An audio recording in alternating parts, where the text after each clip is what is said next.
With 3 generations of experience dating back to 1960, the Masamuto family has designed, built, and managed tens of thousands of projects, earning a reputation as a top-rated contractor and placing in the top 5% of all licensed contractors in California. This show pulls back the curtain on construction, leadership, and life, so you can avoid costly mistakes, eliminate chaos, and build with confidence at home and in business. This is where craftsmanship meets mindset. And here are your hosts, Gino and Mario Masamuto. Hi, I'm your host, Gino Masamuto. And I'm Mario Masamuto. And this is the Masamuto Method. And today we're in a new studio, so it's going to look a little bit different. And that's what we're going to talk about today, is just the process of how we grow in all different things that we do, whether that's podcast or the business. And we have a special guest with us, Mike Spinelli. He's our in-house project manager. Tell us a little bit about you, Mike. Hey, well, I'm Mike Spinelli. I came to Masamuto Construction because I used to work in entertainment. I used to do corporate entertainment. I was a manager of a scene shop in Alameda, and I have a theater background. I'm also a carpenter and a welder. And so I saw an ad that Gino put out, and we connected even before that, actually. I bought a house here in Martinez, and I had Gino and his dad Jim over to take a look at the project. So he didn't go with the project. He turned us down. Yeah, I didn't know. We didn't end up doing any addition to the house at all. We were like, but we made a good connection, and we did. And he came on, and Mike's been really instrumental in taking us to the next level in the growing the business. Yeah, actually, I'll say that, like, that's one of the great things about Masamuto Construction. Like, so, it's like we met by Gino and Jim coming over to my house about this addition that we were going to do. And we decided that, okay, we're going to have this really nice addition, but the house would still be the same old 1948 house. So even though we didn't go with it, we developed a friendship, and that's the thing that's great, that even working for you. So I'm on my 4th year of working for Masamuto Construction. It's like, that is something that has always carried with me, in working with you guys. It's like, it's not only about, like the business or the project, but it's about the relationships, right, that we've developed. Right. Yeah. And I think that's the special thing about what we've established in the company. As with my father starting this and my grandfather starting this, we were raised to be a family company. So even back then, when we hired people, those people became like family. And so that's what's been the great thing about working with you, and ultimately all the team members that we've taken on over the years. Yeah. Is it doesn't feel like your normal working environment. We have rules and we have regulations, and we get our job done, but there's a lot of laughter and fun and just good community in between. Yeah, most definitely. That is definitely something that I really value, with this. I get up in the morning and I enjoy coming to work. I enjoy working with you guys. I've had plenty of jobs in the past where, it's like, oh, okay, gonna go do this again, but it's like, we get our stuff done, we run things tight, and we're getting tighter and tighter. Like in the 4 years that I, have been here, we've gone from not very tight, to getting our systems in place. And, it's like, and all along the way, we have a good time. We joke around with each other. We have fun. But we also know, like, when it's time to get down to business, we get down to business. And I think the other part of it is that kind of camaraderie that we just, and it's not something that we try to instill or foster. It just happens naturally. And that's just because we don't all take ourselves too seriously, right? And the business is a business, and it needs to perform as a business, and it needs to make money. But at the end of the day, a company is just a tool for us to build our lives on, to improve our lives. That's not the end all and be all, is the company, right? That is a way for us to make our lives better as individuals and for the employees. But also, when you have an attitude like that, it creates like a really unique buy-in with everybody. I mean, everybody that we work with really acts as if it's their own company. Yeah. Because that's the feeling that we have. It's not like me and Mario are here and everybody else is here. We're all on an even plane, you know? Yeah, no, I agree. I mean, like everybody, we all have to work. And if you got to work, you should do something that you enjoy Yeah. with people you enjoy doing it Right. with, Yeah. and that's what, that's what I found with you guys, and, I mean, I even knew Mario before that. I rented a house for Mario, before I bought my house. Yep. So, when we used to come over to check on things, we used to just, hang out and talk and BS in the garage and Talk stuff. about your and hot sauce. Talk about the hot sauce. Yeah. Spinelli Rose Brand hot sauce. And, Didn't you have hot sauce and barbecue sauce? and barbecue sauce. He's like, here, you want a bottle? And your Yeah. smash burger? I'm And all the wet. smash You burgers. make I've hot done, sauce? I've done a lot of Sell it? stuff. Mainly I was food a- related. Yeah, I was a chef for a while. I had my own sauces. Well, yeah, I was going to go into So- that. I was going to, when you were talking about your whole resume, I was like, geez, Mike, you've pretty much done everything, huh? I've done a lot of stuff. I did graphic design for a while. I worked for a sign company. I did handyman stuff. I've done a lot of different things, throughout my life. And each one of the things I've done has been a stepping stone to get me to where I am right now. Mhm. And it's why I have, knowledge of a lot of different things. I find that valuable just in life, all the experiences that I've had, whether it's, in the food industry or doing graphic design or like building things or, whatever it is, it all contributes to the knowledge that I have and uh, dealing with different things, And troubleshooting Right. problems at work, remaining calm too, and being able to think things through Yeah. as as we come upon challenges at work, with, projects that we're doing. It lets me take a step back and say, okay, let's figure this out. How Yeah. can we figure this out? It's only a problem if there's no solution, Right. And you know? and you've created a wide skill set. And I think that's also a lot of the things like Marcos, our director of customer experience. I mean, he came from a banking background. Mhm. Like everybody has their own experiences, but what's just to build off of like what we were talking about, the other thing that's cool is, living in Martinez is also created a unique environment. Like, we just hired a new in-house designer, Maria. And so when we interviewed her, we're talking about her resume and everything. And then after the fact, find out she knows this person and we work together with this person. It's the same thing with you, with Marcos, with Travis, with whoever is everybody has these multiple connections Yeah. that they bring in. And that's just part of living in a small community, but also being around the same kind of industry and things. you know. Yeah. But that's why I want to just focus a little bit of this podcast on the process of like you said, you've been with us for 4 years, and when you came in, things weren't the way they are now, and that was really because we didn't have a really process driven attitude. Yeah. I mean, Yeah. we've always focused on the building and the construction and the customer service and all that, but as contractors, the hardest thing for a contractor to do is to set his tool bag down and not focus on the actual building 24/7, but pivot a little bit and focus on actually the building of the company. Mhm. And I think that's the really defining layer of why some contractors can break through and some can't. Yeah. The biggest thing that you'll hear with any kind of life coach is that an entrepreneur who has that mindset, and that's at the end of the day what we are. You tend, because you're a certain kind of typical person that wants to do all these things and you want to do them all yourself, half because you think nobody can do them as good as you and you want to preserve that kind of quality that you built something off of, but you tend to get in your own way sometimes when you're that kind of person. Yeah. You have a hard time kind of going, here, take this role and I'm not going to micromanage you. I just want to put my trust in you that you can do it. Yeah. And that's a hard thing to do.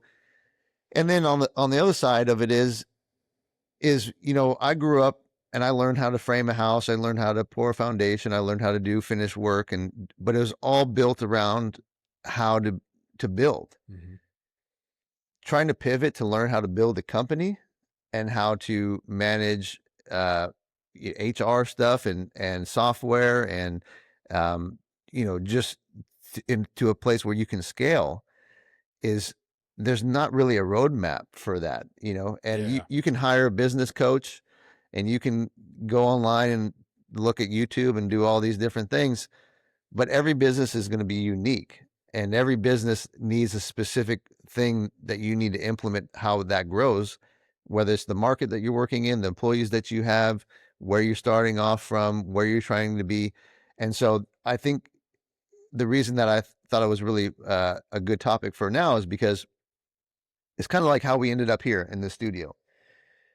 When I first started doing podcasts, it was just an audio podcast that I would do from my office. And then we started doing it from the showroom at the Bella Costa showroom. And then we pivoted to a different place. And it was all because of, I had to learn, just like on the basic when I was doing audio, how to hook the mic up and what software to record on and how to post it. And then I had to learn, I had to get a switchboard, and then I had to learn how to plug in more mics. And so it was so much of a learning curve just to do that small thing. But then you expand it across the whole business. In the span of how many episodes too? Right. 11 episodes. Yeah. Yeah.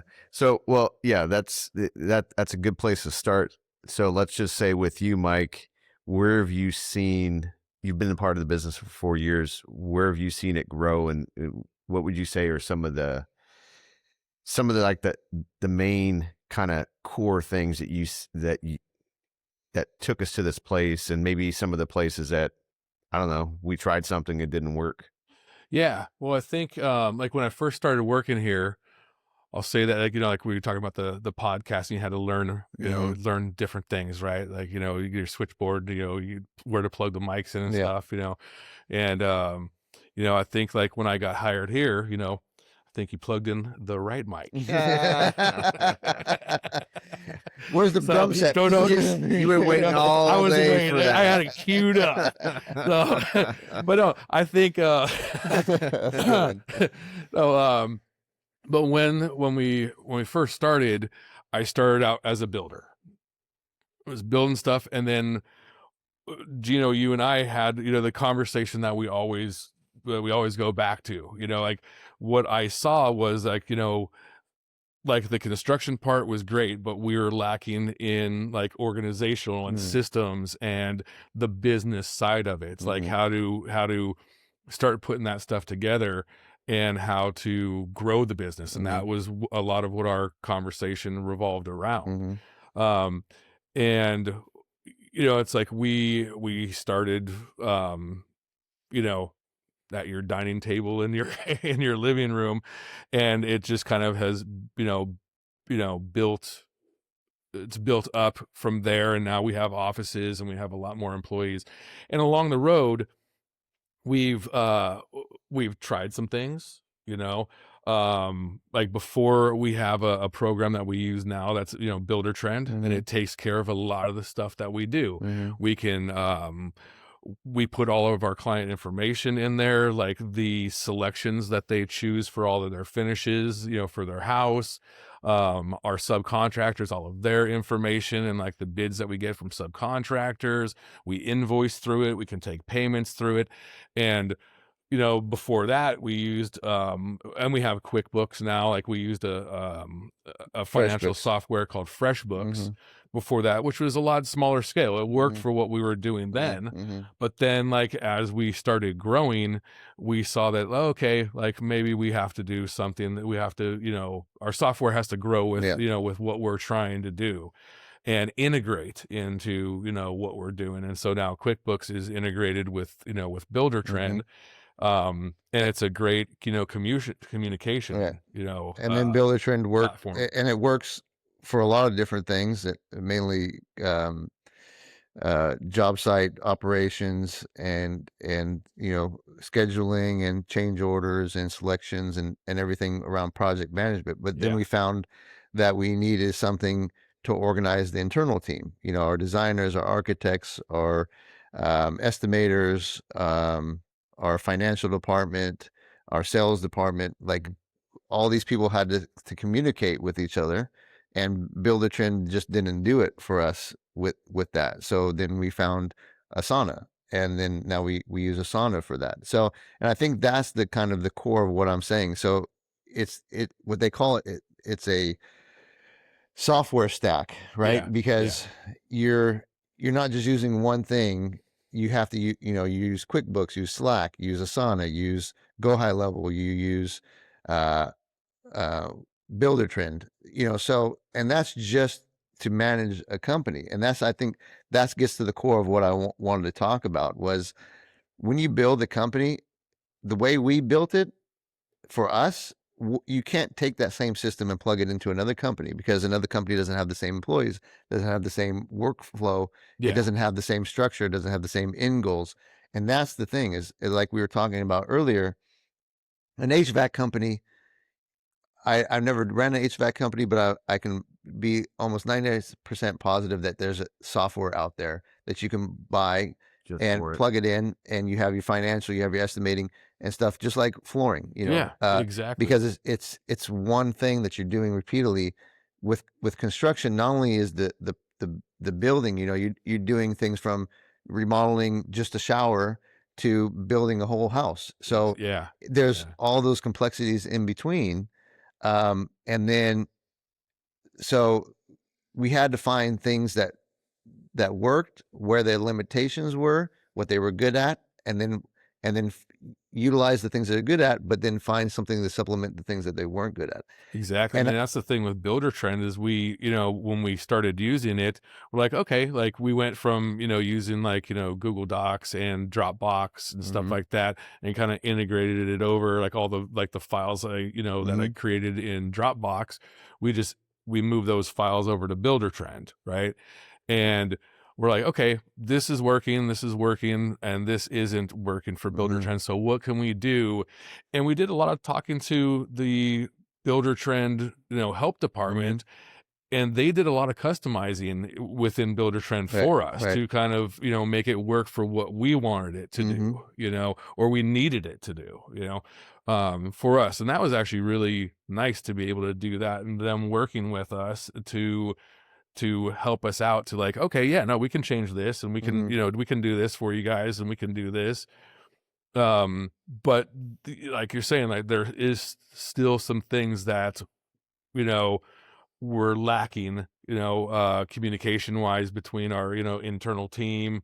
So yeah, so stacking, Asana on there, which is great. Like now we can assign each other tasks, and they pop up in our email every day. We get reminders for the tasks. And it actually really helps. I love being organized, and you guys know that. Well, let me ask you this question, because it's one of the things that I wanted to bring up is the fact that we have employees overseas. Yeah. And using a software like that allows us to quickly communicate with that employee, give them a task, give them an assignment without sending like a text message where it's going to get buried, or an email or something like that. Right? So it's super trackable, and it tracks within the job. Yep. So it's like, imagine running our business with, we have half a dozen employees overseas. And so how in the heck would you manage and keep all of that organized without something like that? Yeah. And I work hand in hand with Mark. He's one of our overseas employees. Yeah. And Mark and I are in constant communication every day, like all day, like him and I are a really close team. Yep. And, we go through Asana a lot. And then when we need to, we just, hop on a video call. Yep. Sometimes I'm a better talker than I am a typer. Yeah, So for sure. So, when we need to, Mark and I are just like, okay, let's just hop on a video call real quick. We can get this knocked out in like 5 minutes instead of just even messaging, back and forth. We do the main things. Like our main topics are, messages and tasks and things like that. And then if we really just want to have some time to concentrate, with each other, like, hey, let's just work through this. I'll just explain to you what I need, from this, and Mark will, ask me. It's like, okay, I need this, this, and this, and then, I just feed it to him right there. So the other side of this is we've talked about and we also forgot to mention Zoom, and we forgot to mention Mhm. Outlook, Oh Yeah. you know, and then Lots of obviously Zoom. the A phone lot of service. Zoom. So but the thing is that when you start putting these out, you start creating, you know, there's a lot of software now that we're utilizing. Yeah. So you yeah. have to balance the fact of what you use and what purpose it serves and what things it fixes versus becoming so burdensome. You know, you Oh, implement yeah. a software to fix a problem, then you Still find gotta out, learn it. well, you got to learn it, but then also you might find out that it actually is more work because it doesn't function very well, or, you know, so it's this constant balance, right? Yeah. And then the other thing is, to Mara's point, you got to learn it. So, Yeah. you know, That's the hard anytime part. that you It's a implement lot harder than something, most people think. and Yeah. you know what Yeah, we're it Like, is. I'm just gonna get the software and save my life. It's like, I got the software. What the hell do I do now? well, you think it's How going do to I solve do all it? your problems, and Yeah, and yeah. Yeah. you got to figure out It's another how to process. integrate with it so it Yep. actually is useful and not something Yeah. that. It's the balance for sure. Cause it's like, if you just keep on trying to buy software, you know, and utilize software to fix problems, right? It's like, then you have so many things stacked up. You want to stack the things that you absolutely need, Yeah. right? Like, if you just keep on going, oh, well, we need to do this, so let's buy this other thing, and let's buy this other thing, let's buy this other thing, then you have like 50 million different softwares, Yeah. and it's like, what are we doing? You don't even know how to use them. Yeah, exactly. It's like, it's too much. And then like the whole concept of like, I just want to be able to click here and see everything is not that anymore. Mhm. Now it's like, oh, I have to click here and here and here and here and here and check this. And like, oh, wait, what calendar is that on? Yeah, Like, exactly. and what calendar is that on? Wait, I didn't see that on my calendar. Yeah. Oh, well, that's on this calendar, you know? And And it becomes burdensome. and you're you trying know? to do this alongside, and that's like mostly internal operation stuff we're talking about. Well, I Yeah, was just yeah. gonna say we haven't even talked about like actual construction. That's how much goes into stuff Mhm. like this. Yeah. Is that, you know, like building a company, like, you know, like Yep. doing the job and doing the remodel, that's obviously a big piece of it. But to be able to do that efficiently, we have to have all that background all Exactly. dialed in. And that's what I like, you know, I've always thought that I consider, like, you know, you hear when people talk about painting, right? It's 95% prep and 5% Yep, actual paint on the same. wall, right? Mhm. And it's like, that's how I view what we do. Yep. Like in the office, the more that we prepare and the more that we prep the job and the more questions that we can answer in the office before this gets onto an actual job site and a hammer is ever, you know, hit a head of a nail, Yep. that makes the job more straightforward. It makes it more easy. The client experience is way better. Mhm. You know, the more prepped we are on the front end, you know, and then when the guys in the field, when I can go and I can give them a packet on the job site and say, this is what we're doing, Mhm. you know, and this is what we're doing for this bathroom, and this is what we're doing for this bathroom, and this is what we're doing for the kitchen, and here's the paint colors, and here's the finishes. And it's like, not only just like the framing and, you know, this and that, but it's like down from the rough stuff, which is, you know, like putting up the sticks, you know, to doing the final paint, Right. you know, Yeah. and the final touch-up paint, you know, and helping the clients, you know, along the way. So we are transparent to the clients. Our guys do daily logs every day, Mhm. you know, so the client gets an update every single day. They get pictures of the work that the guys on site have done every day. So it makes the client feel more comfortable with the process as the process is going forward. They're not, you know, most clients don't know construction. They Mhm. have no idea what actually is going on. They see stuff happening, you know, but these daily logs and these pictures that they have their own platform in Builder Trend that they can look up every day, and And they see can say, schedule. oh, the guys did, yeah, they see the Set schedule, they schedules. see the payment schedule, they see Exactly. the invoicing, see change orders, see all the documents, and Yeah. that's the thing, and it's all these things that we talk about, everything that we've talked about. You don't. It's not just a linear path to get there. Yeah. You try something, sometimes it works, sometimes it doesn't. You pivot, and you got, but you're constantly learning. And I say it's like fumbling in the dark, because again, you can hire a coach, which I think is a great thing to do, but a coach is never going to know every software that's out there. They're not going to know all the intimate details of your company. They're more like broad stroke, like this is what you should do. This is what other people have done. But you got to find things that fit into your specific strategy. Yeah. The hardest part about all this is it takes time, it takes money, it takes deviation from your day-to-day stuff, because you're trying to get these things done alongside getting jobs done. How about patience? Yeah, patience too. So yeah, well, I was going to bring up the patience thing, because I think that's one of the things that I noticed you definitely had to learn, because Well, I want to you're get things used done to right now. yeah, you're exactly. Yeah. You're used to things happening like so fast. Why hasn't this been done? Gino, we Yeah. talked about this like Yeah. 3 minutes ago. Yeah, exactly.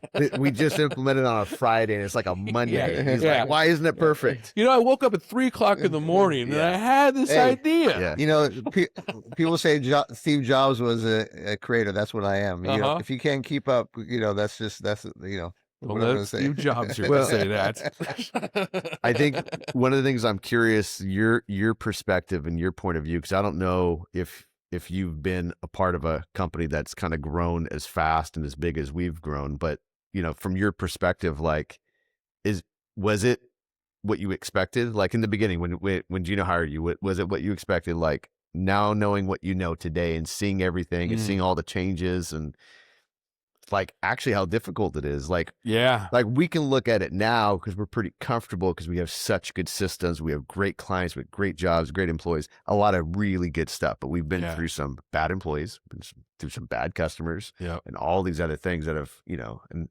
like how many times have we been frustrated with stuff? Yeah. Now, when I first started working here, it was definitely a lot different. There's a lot less organization. A lot less. Like I remember my first day at work, you know, I was like, what's going on here? Like, What are we doing? you know, there was a lot of conversation about what we were going to do today, you know, and I was like, I don't know, what did you guys do yesterday? Like, don't we just continue doing whatever you guys did yesterday, you know? And so, yeah, it was definitely a lot different. And like the step by step from where we are now, is miles and miles away. I don't even recognize the company as that at all anymore. It's not. Well, that anymore. there's also a lot to be said about, you know, the statistics say that when a company goes from one generation to the next, there's a 50% margin of error. That failure rate. When it goes from a second generation, third generation, that percentage goes up to 70-80%, and correspondingly continues to track that way. Yeah. So one of the things that we all struggled with was not only just creating a company that fits into the model that we want to build it, and also what we want to give to the customer, but also reshaping it from what it was when my dad and my grandfather worked together, and when my grandfather and us worked together. And my dad still 80 years old, and he's still an integrant part of the business. And there's things he likes about the company now, and there's things that he doesn't like about the company. You know, he's an old school guy that likes to wear his tool belt, and so when you talk about text messaging and email and things like that, he's just like, I don't want to hear anything. He doesn't want to have anything to do with that I stuff. literally said to him today when I had to call one of our employees overseas and tell her to ask her to do something real fast. And I got off the phone and I looked over at him, and he's writing the deposit slip the old fashioned way, still, you know, filling it out. Yeah. He's getting ready to go make his deposits. And I go, did you ever think that we'd have not only one employee, but multiple employees overseas that, you know, in your business? And he's like, I would have never guessed it, because it's like his brain still can't even fathom it. Like he has a hard time understanding email, you know, because he's just a workhorse. He's an old school workhorse, and that's what he knows how to do. So our style business, like, he's constantly shaking his head. What does he call our podcast? A broadcast. Yeah.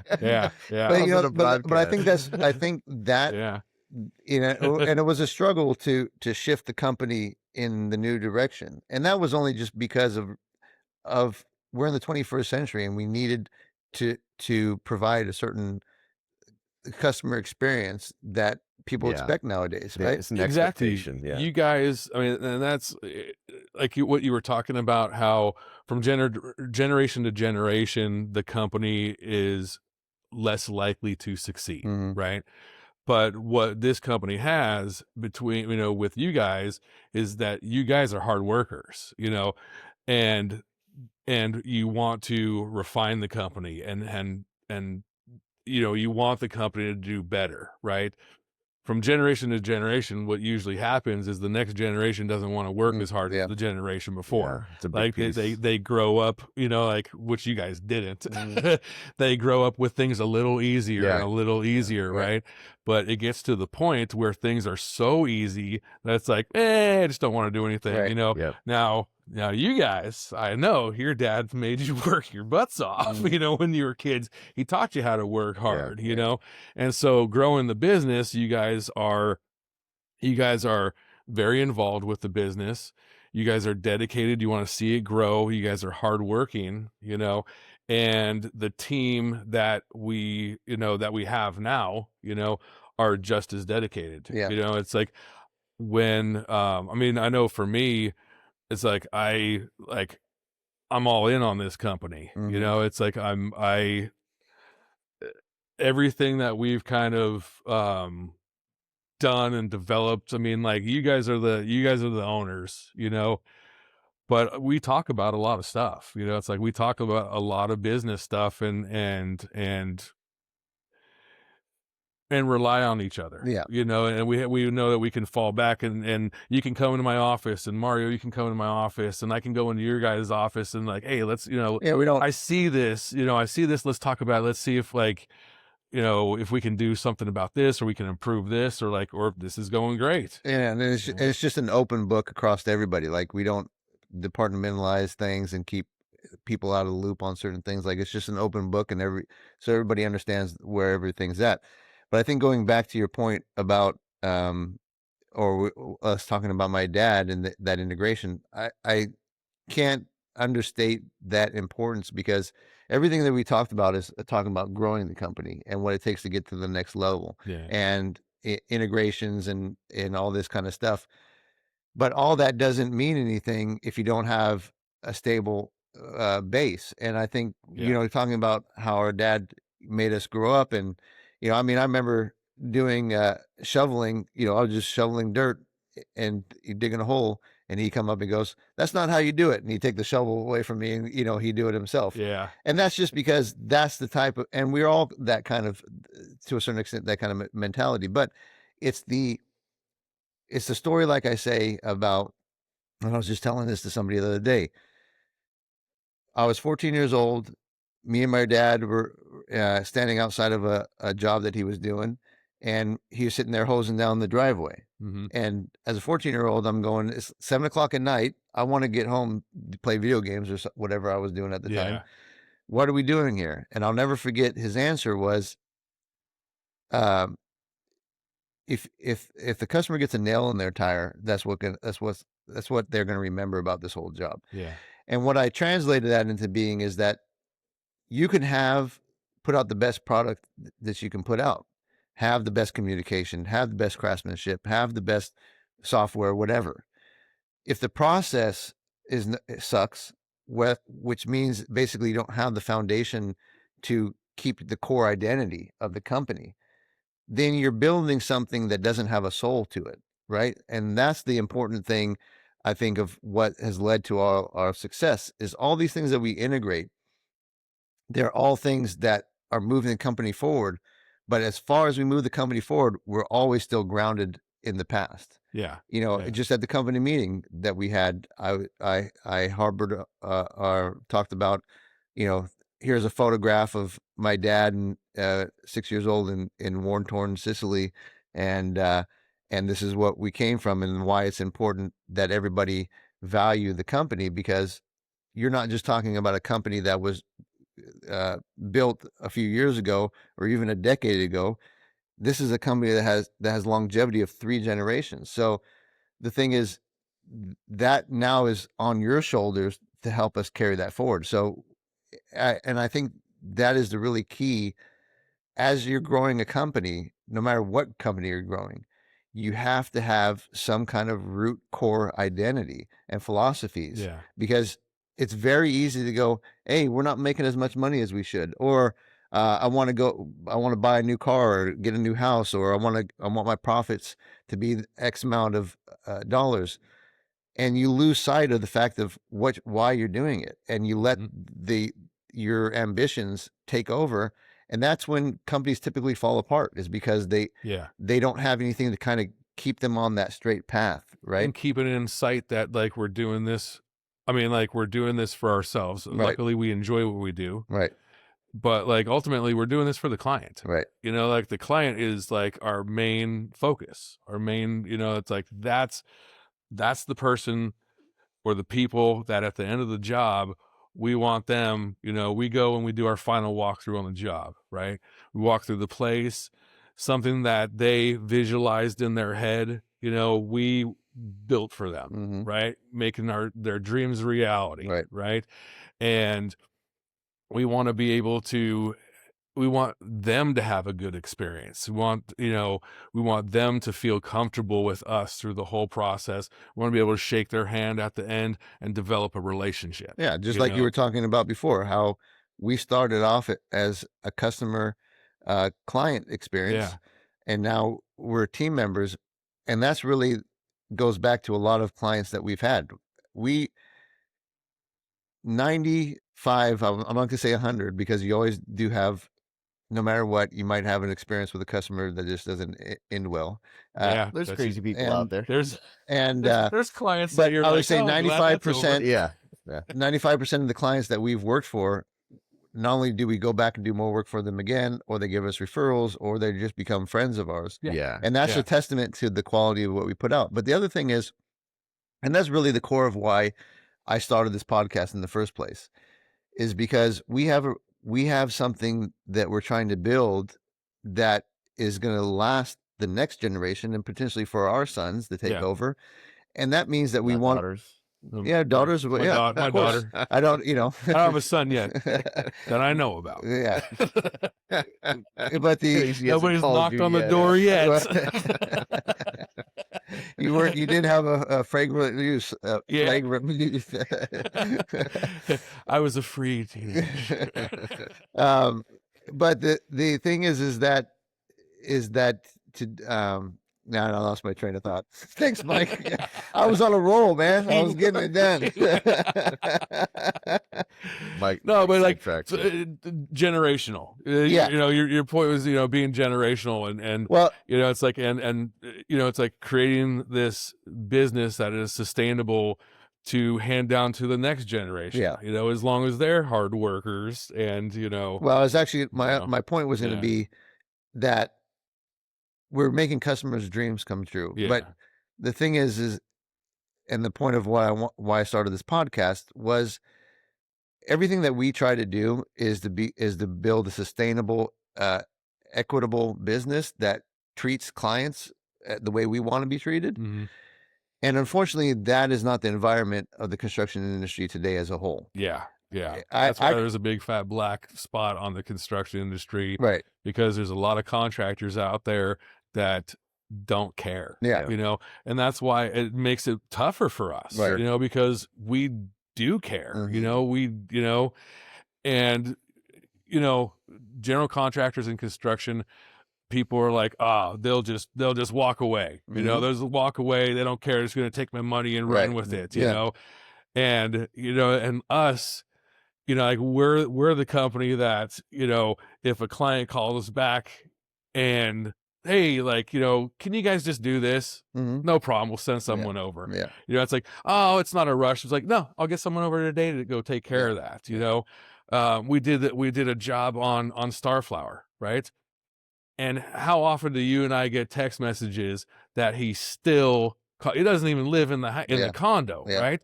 But we still get text messages to this day. Shout out to Tom. You know, shout out to Tom. That's it, Tom Gleason.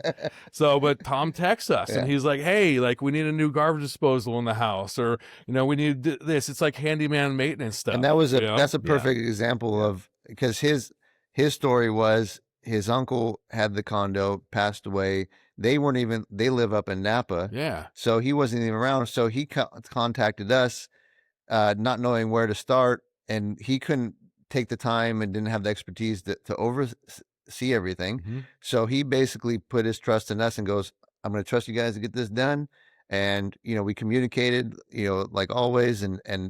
But at the end, and he did that was a full reconstruction, siding, Oh yeah. both bathrooms, kitchen. We had to demo that deck that was all rotted. Yeah, we had to demo the floor because the Inside. deck to the Yeah. deck attached to the was subfloor, attached to the right? subfloor. Everything, basically rebuild that whole thing for him because Yeah. it had been neglected for so many years. But at the end of it, and he maybe stopped down, maybe a few times, once every few weeks or something to check in, or other than that. But everything was done through the communication of the company. We dealt with the HOA about the painting the exterior, and we got the exterior siding done. So you have like one of the most complicated situations, passing of a loved one, having to take on this overwhelming burden of getting this thing, fixed up, and then ultimately renting it out to his tenant. And he still would sing our praises to this day about how well we did and how great. And that's why he knows that he calls us, hey, there's something, the tenant has a problem. No problem, Tom. We'll just go over there and fix it. It's not a big deal. And that was like 4 years ago. That was 4 years. That was one of the first. That was one of the first jobs that, it was one of the first jobs that it was the first year that I was working for you for sure. So you go back to the black spot. Now you have. And this is one of the topics that I get the most animated on because it's the closest to my heart, is that you have people like my grandfather and my dad who basically dedicated their life to this trade. And now you have people that have come into this trade. And I jokingly say, nowadays, somebody puts a toolbox on the back of their truck, they're a contractor, right? Oh, And so, to your point, you have to get over this mountain to get people to trust you, essentially, because that's the stories they hear. Contractor took my money and ran, left my job half done, doesn't show up when I call him, blah, blah, blah. All the negatives. We're dealing with one right now. Yeah. We're dealing with the Lafayette job that, the contractor messed the whole thing up, cost the client a whole bunch of money. Yeah. And then they called us to come in and take over and finish it up. And, give some specifics. How much over their initial budget were they, and timeline? And they did, and at that point in time, the foundation wasn't even done right, and that's all they had done, right? Now the foundation. They were like and it 3 was times incorrect. over the total timeline. And it was half the cost of their total project, and it was done incorrectly. We had to take it over, start from scratch, redo it correctly. Yeah, which cost them, untold miseries through the family, health issues, obviously financial issues. I mean, it's basically devastated their whole family. We came in, we resolved all their problems, but the problem is that by the time we got into it, they had already incurred all these losses and injury to their their family structure. But just so I can round off my point, I know you want to say something, but just for me to round off my point real quick, is that this is the thing that why I wanted to start the podcast, because what needs to happen is there's the contractors that are like us, and there's a lot of them out there that are reliable, that are ethical, that want to do right by people. We have to break through that crowd, because you still see people going, how much should I? The contractor wants 50% up front before I start. No, don't do that. Or this guy said that he can build an ADU for $150 a square foot. Well, that's crazy. That there's all these charlatans, and I've said it on podcasts before. Facebook groups are full of them. All these places, and it's just become a swamp of bad dealings, and unfortunately, homeowners get into this. I mean, an average kitchen can be like $150,000 remodel. That's a lot of money to people, and most people are only going to do it one time. They've raised their kids in their house, they've done all these things, they've saved, they retire. They don't have the opportunity to to screw it up and lose money. If it goes wrong, that's a lot of their savings gone. Yeah. The problem is that people don't look at it that way. They just go, how much can I milk out of this customer?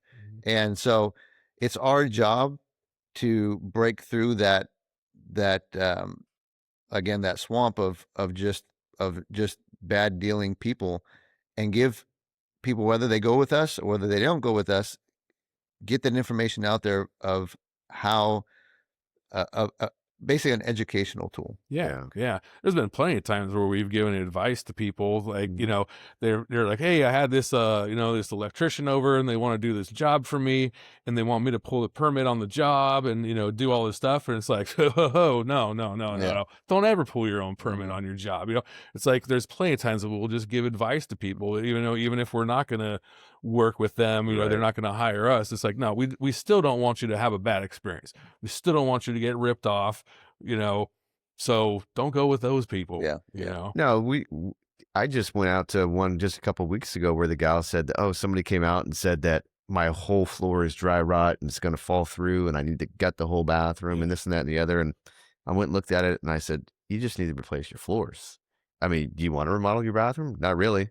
Why would you remodel your bathroom then? You're going to go spend 50 grand on a bathroom remodel. You can spend a couple grand to replace these floors. And they're like, yeah, I don't have the money to do it, but they scared the heck out of me. Well, that's a tactic they use sometimes. What I was going to bring up was with that Lafayette job, unfortunately, the reason why that customer started down that road with that contractor was why? Because that contractor came in at the low price. And so, you know, they came in at the low price, but they're going to end up paying more, like double. They end up paying. They're going to pay like $300,000 more than what it should have cost them. And in the first place, if they had gone with a honest contractor and time frame, no, I mean, they would have actually been able to see the project done in like a year's time frame versus what now it's going to be like 4 years. Yeah, it was everything. It was over budget, behind schedule. Like they were supposed to be done in August of last year, like move-in ready. At August last year, the foundation had just gotten poured, and then the job site had been left untouched for months. They had, because this was a company out of, forget, like Watsonville or something like that, and 2 hours you know, away. This company, I don't think their project manager ever stepped sight on this job, maybe once in the year and a half that they were working there.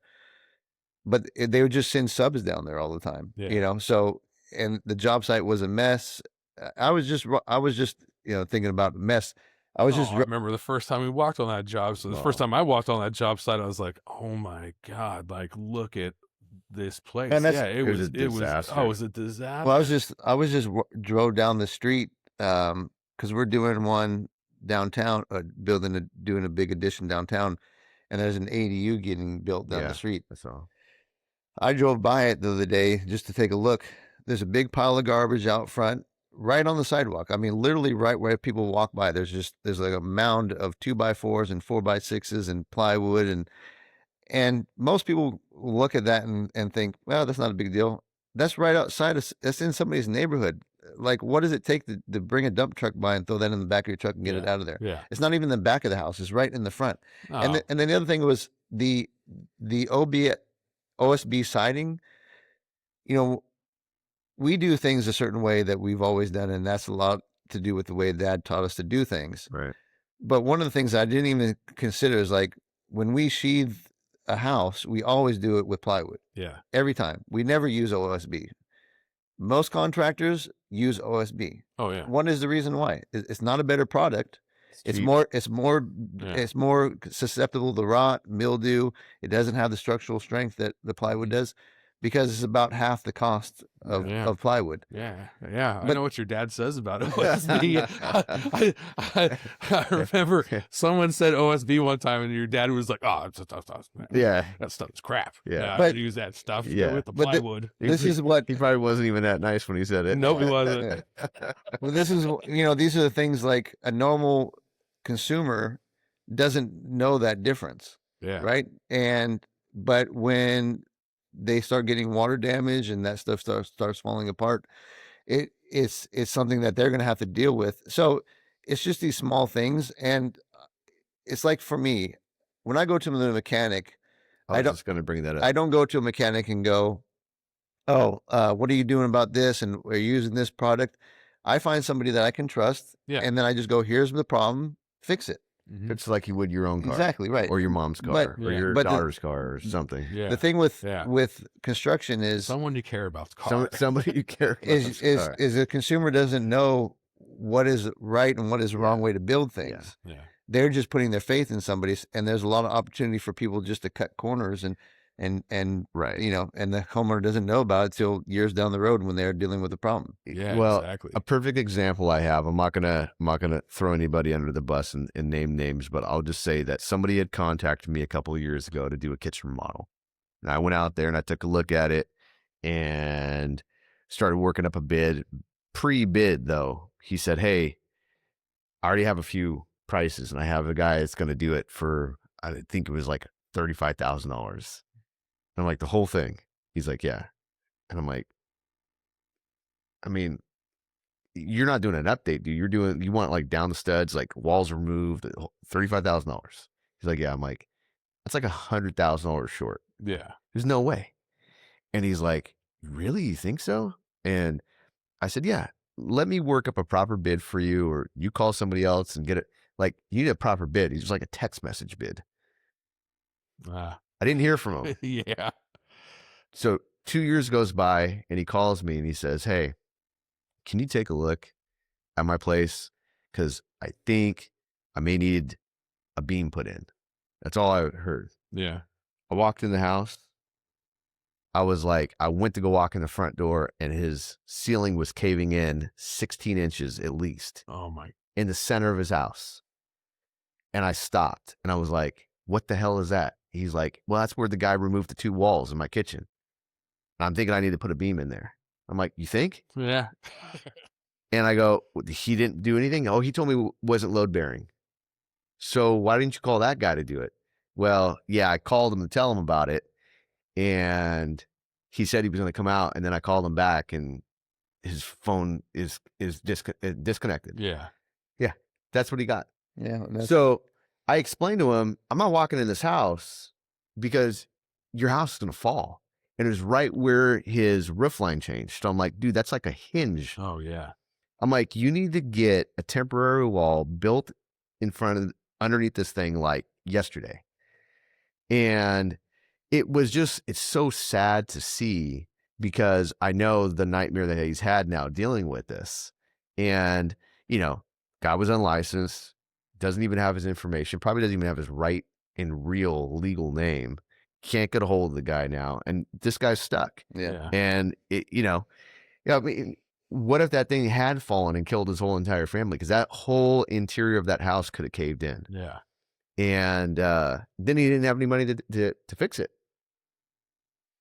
Well, it's a good example for, you know, it's like, you know, shortcuts, right? It's like, you know, taking the shortcut, you know, because you want it to be less, you know, everybody wants it to be less. Everybody right? wants to be less. We want it to be less. We want it to be less too. But, you know, it's like, We're in California. Things are it's sure, expensive. yeah, it pays to pick a good contractor, you know, pay the money it takes to actually do the job correctly, you know, Yeah. and then you don't ever have to worry about it. You know, it's like you can just enjoy your house. You know, if you want to, you know, if as a client, if the client wants to cut corners, right, and not spend as much money and take the low bid, then it's the same thing. You know, it's kind of like you're going to get what you pay for.